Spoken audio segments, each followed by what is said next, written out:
Navyashree ಈಶ್ವರವನ charitable trust ವತಿಯಿಂದ June 5ರಂದು ವಿಶ್ವ ಪರಿಸರ ದಿನಾಚರಣೆ ಅಂಗವಾಗಿ ಅಬ್ಬಲ್ಗೆರೆಯಲ್ಲಿರುವ ಈಶ್ವರವನದಲ್ಲಿ ಮಿಯಾವಾಕಿ ಅರಣ್ಯ ಬೆಳೆಸುವ ಕಾರ್ಯಕ್ರಮಕ್ಕೆ ಚಾಲನೆ ನೀಡಲಾಗುವುದು ಎಂದು ಟ್ರಸ್ಟ್ನ ಮುಖ್ಯಸ್ಥ ನಾಗೇಶ್ ಎಂವಿ ತಿಳಿಸಿದರು. ಸುದ್ದಿಗೋಷ್ಠಿಯಲ್ಲಿ ಮಾತನಾಡಿದ ಅವರು, ನವ್ಯಶ್ರೀ ಈಶ್ವರವನ ಚಾರಿಟಬಲ್ ಟ್ರಸ್ಟ್ ಕಳೆದ 10 ವರ್ಷಗಳಿಂದ ಪರಿಸರ ಕಾರ್ಯಕ್ರಮಗಳನ್ನು ರೂಪಿಸುತ್ತಾ ಬಂದಿದೆ. ಮುಖ್ಯವಾಗಿ ಮಕ್ಕಳಲ್ಲಿ ಪರಿಸರ ಜಾಗೃತಿ ಮೂಡಿಸುವ ಕೆಲಸವನ್ನ ಮಾಡ್ತಾ ಇದ್ದು, ನವ್ಯಶ್ರೀ ಈಶ್ವರವನದಲ್ಲಿ 2 ಎಕರೆ ಪ್ರತ್ಯೇಕ ಜಾಗದಲ್ಲಿ ಸುಮಾರು 125ಕ್ಕೂ ಹೆಚ್ಚು ಜಾತಿಯ 1000 ಮರಗಳನ್ನು ಬೆಳೆಸಲಾಗಿದೆ.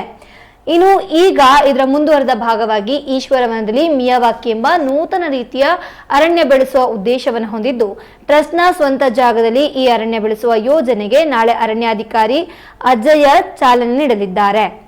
ಇನ್ನು ನಗರದ ವಿವಿಧ ಶಾಲೆಗಳ ಸುಮಾರು 400ಕ್ಕೂ ಹೆಚ್ಚು ವಿದ್ಯಾರ್ಥಿಗಳು, ಪರಿಸರ ಪ್ರೇಮಿಗಳು ಈ ಕಾರ್ಯಕ್ರಮದಲ್ಲಿ ಭಾಗವಹಿಸಲಿದ್ದಾರೆ ಅಂತ ತಿಳಿಸಿದ್ರು. ಮುಖ್ಯವಾಗಿ ಮಕ್ಕಳಲ್ಲಿ ಪರಿಸರ ಜಾಗೃತಿ, ಪರಿಸರ ಸಂವಾದ ಕಾರ್ಯಕ್ರಮವನ್ನು ಕಳೆದ 10 ವರ್ಷಗಳಿಂದ ಮಾಡ್ಕೊಂಡು ಬರ್ತಿದ್ದೀವಿ. ಏಕೆಂದರೆ ಮಕ್ಕಳಲ್ಲಿ ಪರಿಸರದ ಬಗ್ಗೆ ಒಂದಿಷ್ಟು ಜಾಗೃತಿಯನ್ನು ಮೂಡಿಸುವಂತಹ ಒಂದು ಪ್ರಾಮಾಣಿಕ ಪ್ರಯತ್ನ ನಾವು ಮಾಡ್ತಾ ಇದ್ದೀವಿ. ಮಕ್ಕಳಲ್ಲಿ ಪರಿಸರದ ಬಗ್ಗೆ, ಪಶ್ಚಿಮ ಘಟ್ಟಗಳ ಬಗ್ಗೆ, ಪ್ಲಾಸ್ಟಿಕ್ ಬಳಕೆಯ ದುಷ್ಪರಿಣಾಮಗಳ ಬಗ್ಗೆ, ಆಹಾರ ವ್ಯರ್ಥವಾಗುವುದರ ಬಗ್ಗೆ ಇತ್ಯಾದಿ ಹಲವಾರು ಕಾರ್ಯಕ್ರಮಗಳನ್ನು ಸತತ 10 ವರ್ಷಗಳಿಂದ ಮಾಡ್ಕೊಂಡು ಬರ್ತಾ ಇದ್ದೀವಿ. ಅಲ್ಲದೇ ನಿಮಗೆಲ್ಲ ಗೊತ್ತಿದೆ, ಶಿವರಾತ್ರಿಯಲ್ಲಿ ಕೂಡ ಸಾರ್ವಜನಿಕರಿಗೆ ಪರಿಸರ ಜಾಗೃತಿಯನ್ನು ಮೂಡಿಸುವಂತಹ ಒಂದಿಷ್ಟು ಕೆಲಸಗಳನ್ನು ಅತ್ಯಂತ ಪ್ರಾಮಾಣಿಕವಾಗಿ ಶ್ರದ್ಧೆಯಿಂದ ಮಾಡ್ಕೊಂಡು ಬರ್ತಾ ಇದ್ದೀವಿ. ಇದೆಲ್ಲ ತಮಗೆಲ್ಲ ತಿಳಿದಿರೋ ವಿಷಯ. ಅದೇ ರೀತಿ 10 ವರ್ಷ ಪೂರ್ಣಗೊಂಡ ನಂತರ ಈ ವರ್ಷ ಒಂದು ವಿಶೇಷವಾಗಿ ಇನ್ನಷ್ಟು ಪರಿಸರ ಸಂಬಂಧಿತ ಕಾರ್ಯಗಳನ್ನು ಮಾಡಬೇಕು ಅಂತ ಸಂಕಲ್ಪ ಮಾಡಿ, ಅದರಲ್ಲಿ ಮುಖ್ಯವಾಗಿ ಮಿಯಾವಾಕಿ ಅರಣ್ಯವನ್ನು ಬೆಳೆಸುವಂತಹ ಒಂದು ಪುಟ್ಟ ಯೋಜನೆಯನ್ನು ನಾವು ಪ್ರಾರಂಭ ಮಾಡಿದ್ದೀವಿ. ಈಗಾಗಲೇ ಬೆಂಗಳೂರಿನಲ್ಲಿ ಕೆಲವು ಕಾರ್ಪೊರೇಟ್ ಸಂಸ್ಥೆಗಳು ಈ ಮಿಯಾವಾಕಿ ಅರಣ್ಯವನ್ನು ಪ್ರಾರಂಭ ಮಾಡಿ ಒಳ್ಳೆಯ ಫಲಿತಾಂಶ ದೊರಕಿದೆ. ಮಿಯಾವಾಕಿ ಅನ್ನೋದು ಒಂದು ಜಪಾನಿನ ಸಂಶೋಧನೆ ಅಂತಲೇ ಹೇಳ್ಬೋದು. ಡಾಕ್ಟರ್ ಅಕಿರಾ ಮಿಯಾವಾಕಿ ಎಂಬುವ ಸಸ್ಯಶಾಸ್ತ್ರಜ್ಞರು ಈ ಒಂದು ಮಿಯಾವಾಕಿ ಅರಣ್ಯದ ಸಂಶೋಧನೆಯನ್ನು ಅವರು ಮಾಡ್ತಾರೆ.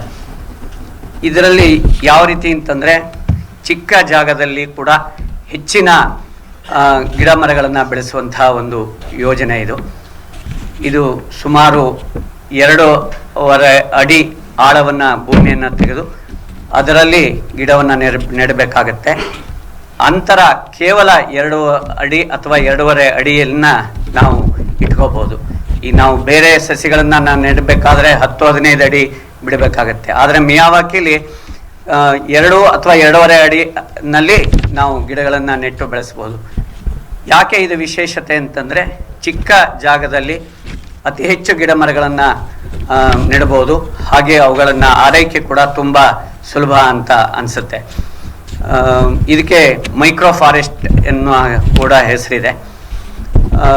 ಈಗಾಗಲೇ ಜಪಾನ್ ಮತ್ತು ಚೈನಾಗಳಲ್ಲಿ ಅತಿ ಹೆಚ್ಚು ಮಿಯಾವಾಕಿ ಅರಣ್ಯವನ್ನು ಬೆಳೆಸಿದ್ದಾರೆ. ಕರ್ನಾಟಕ ಸರ್ಕಾರವೂ ಕೂಡ ಈ ದಿಸೆಯಲ್ಲಿ ಕಾರ್ಯಪ್ರವೃತ್ತಿಯನ್ನು ಇತ್ತೀಚೆಗೆ ಪ್ರಾರಂಭಗೊಳಿಸಿದೆ. ಈ ನಿಟ್ಟಿನಲ್ಲಿ ನಮ್ಮದೊಂದು ಪುಟ್ಟ ಪ್ರಯತ್ನ. ನಾಳೆ ದಿನ ಬೆಳಗ್ಗೆ 10 ಗಂಟೆಗೆ ಈ ಮಿಯಾವಾಕಿಯ ಗಿಡ ನೆಡುವ ಕಾರ್ಯಕ್ರಮಕ್ಕೆ ಚಾಲನೆ ನೀಡಲಾಗುತ್ತೆ. ಶಿವಮೊಗ್ಗದ ಉಪ ಅರಣ್ಯ ಸಂರಕ್ಷಣಾಧಿಕಾರಿಗಳಾದ ಶ್ರೀಯುತ ಡಾಕ್ಟರ್ ಅಜಯ್ಯ ಅವರು ಮುಖ್ಯ ಅತಿಥಿಗಳಾಗಿ ಪಾಲ್ಗೊಳ್ತಾರೆ. ಅಲ್ಲದೆ ಸುಮಾರು 400 ಮಕ್ಕಳು ನಾಳೆ ದಿನ ಕಾರ್ಯಕ್ರಮದಲ್ಲಿ ಪಾಲ್ಗೊಳ್ತಾರೆ. ಅದರಲ್ಲಿ ಮುಖ್ಯವಾಗಿ ಶಿವಮೊಗ್ಗದ ಸಾಂದೀಪಿನಿ ಶಾಲೆಯ ಮಕ್ಕಳು, ಶಿವಮೊಗ್ಗದ ಸ್ವಾಮಿ ವಿವೇಕಾನಂದ ಶಾಲೆಯ ಮಕ್ಕಳು ಹಾಗೂ ಭದ್ರಾವತಿಯ ಆದಿಚುಂಚನಗಿರಿ ಶಾಲೆಯ ಮಕ್ಕಳು ಮುಖ್ಯವಾಗಿ ಪಾಲ್ಗೊಳ್ಳಲಿದ್ದಾರೆ. ಅದಲ್ಲದೆ ಈ ತಿಂಗಳು ಪರಿಸರ ತಿಂಗಳು ಅಂತಲೇ ನಾವು ಸಂಕಲ್ಪವನ್ನು ಮಾಡಿಕೊಂಡು ಈ ತಿಂಗಳು ನಿರಂತರವಾಗಿ ಶಿವಮೊಗ್ಗದ ಎಲ್ಲ ಶಾಲಾ ಮಕ್ಕಳಿಗೂ ಕೂಡ ಪರಿಸರದ ಬಗ್ಗೆ ಒಂದಿಷ್ಟು ಕಾರ್ಯಗಳನ್ನು ಅಲ್ಲಿ ನೆರವೇರಿಸ್ತೀವಿ.